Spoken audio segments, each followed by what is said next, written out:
Okay, and our final speaker in this session will be talking about education, and it is Denise Taylor-Edwards. Denise is the Thames Valley District School Board's Learning Coordinator for ESL and ELD programming from kindergarten to grade 12, and in this role, she's had the privilege of working with educators, teachers, administrators, and community organizations to provide rich educational experiences for newcomer children and youth. Denise, over to you. Hi, like everyone else that's come here today, I am highly honored to be asked to come and speak here on behalf of Thames Valley District School Board and to talk to you about one of our most endearing projects that we've done in a long time, which is the Gentle Family Reception. Not only am I honored, but I'm very grateful and I'm very proud. And I'll talk about what I'm proud of right now. I'm very proud to be a Canadian and to have our government respond to this crisis in the way that it is. I'm very proud to be a member of the province of Ontario, to be a citizen here, and to know that in the education sector, K through 12, of course, we're supported by our province, and our province has given us plenty of support to help our newcomers. Very proud to be a Londoner, and well, you know why you're all here. We saw all the people that helped and the great response we've had. But I'm also quite proud to be an employee of Thames Valley District School Board when I look and see what they've done and how we have been able to respond as a team and work together with the community to do that. So Gentle is what we called our Family Reception Center, which was our response to the intense, very quick, in a short time, high level of involvement of arrivals that came. It stands for Guided Entry to New Teaching and Learning Experiences. Just to recap the challenge, I think as we all kind of know what it is, but from our perspective as educators, what we realized is that we had this very large influx of immigrants coming in a very short time. We, of course, are very capable of taking care of immigrants as they arrive at any time during the school year, but not so many in such a short time. We had, of course, anybody that sat around the tables when we were all discussing this in November and December, so how many, and when are they coming, and where are they going to live, and, well, we don't know. And as educators, of course, you know that we plan, we organize, we're ready to go. So this question of like, we don't know, was very disconcerting for us. So we thought, well, how are we going to manage this? We know that there were private sponsors that we thought, we don't know if they know how to do business with. We know that Cross-Cultural Learner Center, Luso Community Center, South London Neighborhood Resource, we have a rich partnership with them. We've been working with them for a long time. But our private sponsors that might be new to it might not know how to get into the system. And we know that the children of the arriving families, we found out soon enough through our tight working with CCLC, that, and I had the opportunity to go and visit in the early days. Valley invited me down to say, we've got all these kids and we don't know how to help them and what we can do with them. And we thought, well, we want to help them, so let's see if we can work something out. I also want to say that another challenge that I didn't list up there is that as we talked as much about all of the experience that children have been through, and we knew that there could be medical issues, we've heard about that, we heard that there could be mental health issues, but we also had a lot of children that had limited prior schooling. They had not had access to regular education. Some of the younger children hadn't had a chance to learn how to read and write yet. So arriving and jumping in at a grade level is going to be difficult. So how do we respond to that? So in Thames Valley, our mission and our vision, and this is a relatively new mission and vision that's been out for a few years now, is that we want to build each student's tomorrow every day. So that's, we're committed, very student focused. And as you can see, that it's all about innovation, diversity, and achievement. And I really want to emphasize that it's a lot about the innovation. And I think the story of Gentle is a story of the Thames Valley District School Board. And it's a large organization. And any of you who work for large organizations know that they don't always respond very quickly and flexibly, but Thames Valley did. And that's what makes the story so important.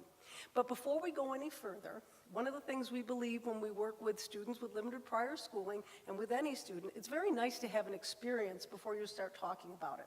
So I hope to give you an experience of Gentle with a 3-minute video so that you can have a little view of what it looked and felt like at the Gentle Center, and then we'll talk about what you're seeing.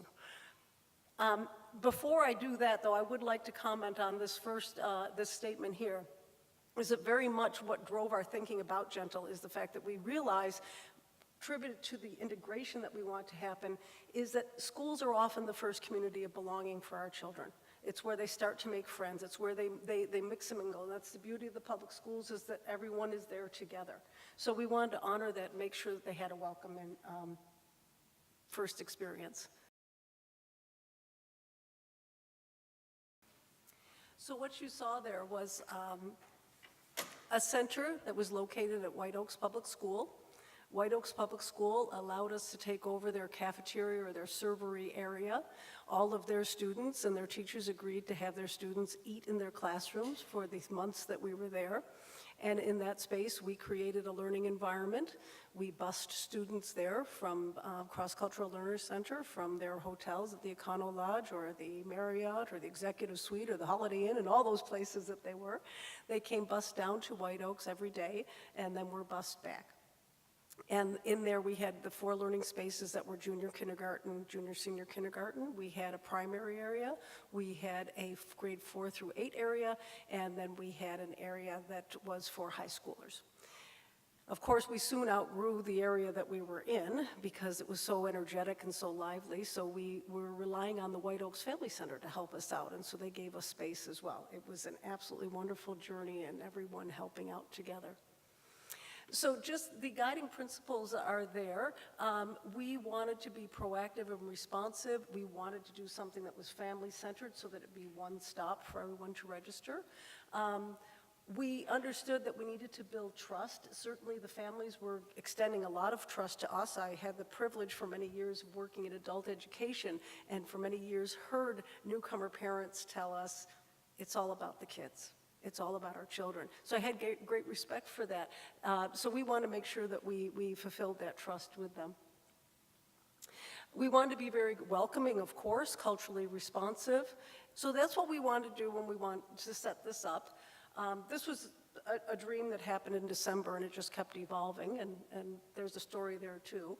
Who did we have with us to help us? And this is the amazing piece.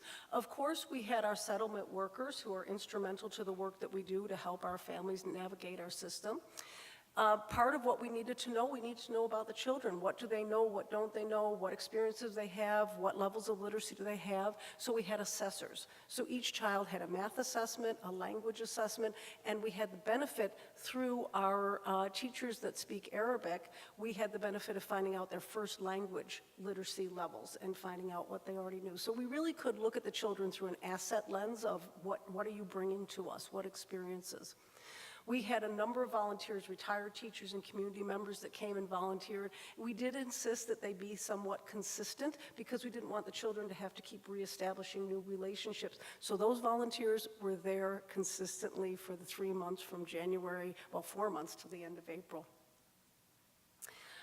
Of course, we had ESL teachers, and we had them trying to think, our social worker, I was waiting for that one because we had our social workers. And I think that that was the unique thing that we said, we cannot move forward on a family reception unless we have someone there to start talking and helping us screen and understand what might be the special needs that are coming. We heard a bit about the medical needs that were going to be coming. We knew they'd be arriving. We also knew there might be special learning needs. And of course, there were going to be some mental health issues. So we wanted to get a sense of that level of need.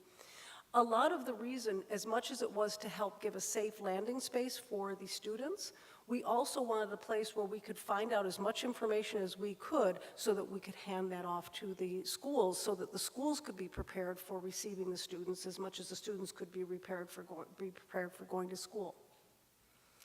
So the aspects of the work were just that, is that we would have the welcoming, we would have the screening, we would have the orientation.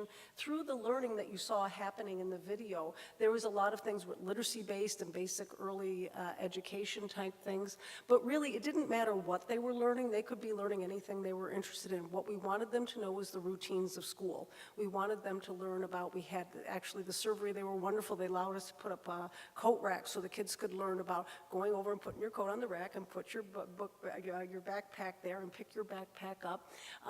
Lining up for the bus, we had lots of fun with lining up with the bus, and we had lots of cultural experiences around that. We were constantly problem solving. I think I have Emma Wilson is right here in the crowd, and Emma was our social worker, so I look over to Emma because we would, on the fly, be problem solving. So early on, when the students started coming on the bus, I think there was one hotel. They went to a hotel in Cross Cultural Learning Center, and we brought them down. Before you know it, there were 3 or 4 hotels that we were dropping kids off and picking kids up from. So we said, okay, we picked them all up and brought them here, but how do we know which bus to send them back on? Uh-oh, we better get that straight. So we had to keep doing that type of innovative thing. And I want to talk about, going back to the team, and I forgot to say that before, we put out there, here's what we need in terms of people to come and help us out. Here's kind of the criteria of what we'd like to have in here in terms of staff and personnel. What we could not have requested, but boy did we get, was the commitment, the dedication, the going above and beyond. We hired interpreters to come and work with us, and they were pretty regular, the ones that came to work with us to support us. Within moments, you couldn't tell the interpreter from the teacher, from the receptionist. Everyone was just hands-on trying to solve problems.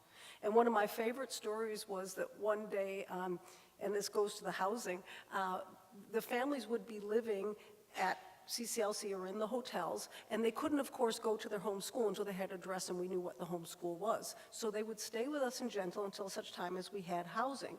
But once they had the housing, we wanted to do the matchmaking. We wanted to make sure, and this is very much, and I have to give credit to our Emma Wilson here, Emma is committed to the theory of attachment. So here's kids who have suffered so much and lost so much, might have said goodbye to relatives and never seen them again. We need to be very sensitive about helping them build attachment. So they built strong attachment at Gentle. How are we going to make sure that we build strong attachment to their receiving schools? So the families would come down, and the receiving school would send a teacher and an administrator to come and meet the children at the Gentle Center, so we had this nice warm handoff. It was lovely. But what it meant, and we were so committed that we were going to make this happen, what it meant is that once the students and their families moved into a house, a home, they had to come back for a couple of days so we can arrange the matchmaking. They could have that nice warm send-off and then start school. Well, now they're not at the hotel for us to pick up on the bus. How do they get down to White Oaks, okay? And this is some of the miracles that happened in the Thames Valley District School Board, is the transportation said, well, we can do that. Just tell us the addresses. We'll send a bus to get them. I said, but you know, the addresses can change every day or two. It's okay, we can do it. Wow, and they did. So we were struggling a little bit with, suddenly the families weren't coming back. And we said, oh, we've lost track of them. Where are they? And we work with our friends at CCLC. Well, what are their phone numbers? I don't know, they don't have a phone number yet.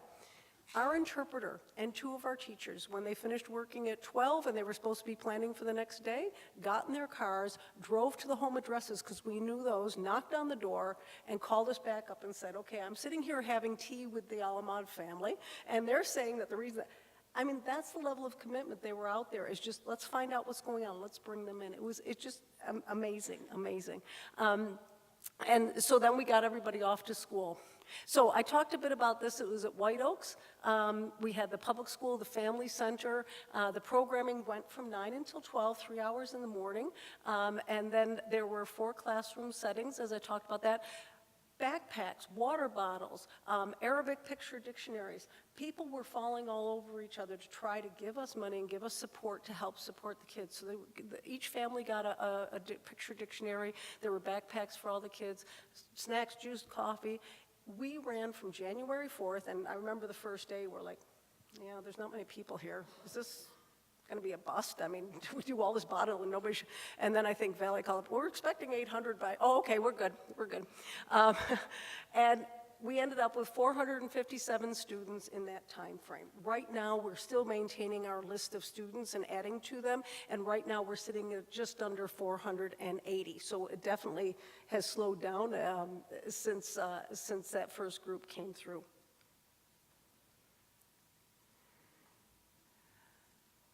So what were the innovations that this kind of inspired? Well, I didn't realize this, but as we got together later in the year with our ESL professionals, we get together once in a while, and everybody was saying, like, yeah, nobody did anything like that. It was quite unique in the province. It's like, oh, okay, well, that's nice to know. I didn't realize that. But I think the uniqueness about it was the addition of the mental health and the social-emotional screening, and the other piece that was unique was that we actually committed to a week to potentially 3 or 4 weeks of programming for the students. So it wasn't just like we met you, hello, how are you, here's your school.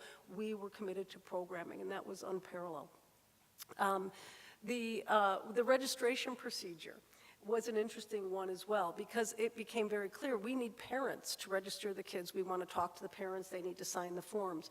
And it was very difficult for us to try to arrange that because, of course, they were busy in their orientation programs during the day. So finally, and this is another one of you just put it out there, and people were falling over each other to come in and say, we'll come on a Tuesday night. So Tuesday nights were Tuesday nights at the hotels. And we would go down with teams, and we would sit down in our Cross-Cultural Learner Center with Riffet and Rana and Dalma. All my friends are here, Hussein, they were all helping, and we just came in and did mass registrations and met every family and got to see the kids.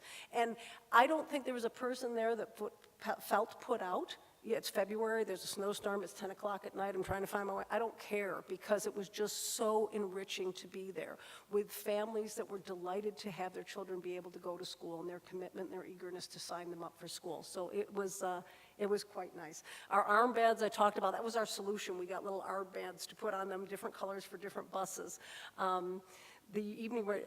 The other thing that I think is something that we're going to keep appreciating over and over again is that in a large organization, it's very easy to get into silos, right? I think anybody that's in an organization can appreciate that. And it's very easy to kind of get into your work, get your head down and do this. But our ability to interact with mental health right away, I honestly, it was like you stepped over in their area, it was like you stepped on a bug. How can we help? Okay, great, perfect. And they were there with us the whole way and helpful and continuing. I think you're still doing work with the schools right till the end. As it rolled on, our speech and language pathologists came in and helped out, because we're like, there's so many kids that don't have any English at all. What can we do with that? Well, we have these boards with colorful pictures. They can kind of point what they want, and we can show them the word. Great, so we made some of those. I mean, it was just amazing how we are in a very different place now than we were before, of all understanding and working together. And I can't thank, I call that the gifts the Syrians keep giving us over and over again to our organization. And the intense collaboration with community partners has been something that it just brings a tear. The way that we've been able to work with all of our community organizations. I one time said something like, I'm afraid that when I say thank you, I'm going to forget people, because it was so seamless, I didn't even realize who was behind all of the things that were happening. Okay, we just heard about Muslim Resource Center. We had a lot of concern, the teachers, about what happens when there's going to be those incidents where we have a duty to report. Right away, we know that you're working with child services, so that's fine, and they worked out a protocol that would identify that. So it's been wonderful, and that continues. So that's a gift that we've had. So this final picture is a picture of the staff, because I think that staff that was there at the Gentle Center really made all the difference, and we couldn't have paid for what we got from that staff. They were just wonderful. And this was one of the people, we had a lot of people waiting to come to visit, and one of the people said this, that when you open the door of Gentle, the love just washes over you. And a lot of people take that as, well, the epitome of what it was. Anyway, a little thank you from the kids, and thanks to you all for the support that you've given us. And like anyone else, if you have any questions, I'm happy to entertain them.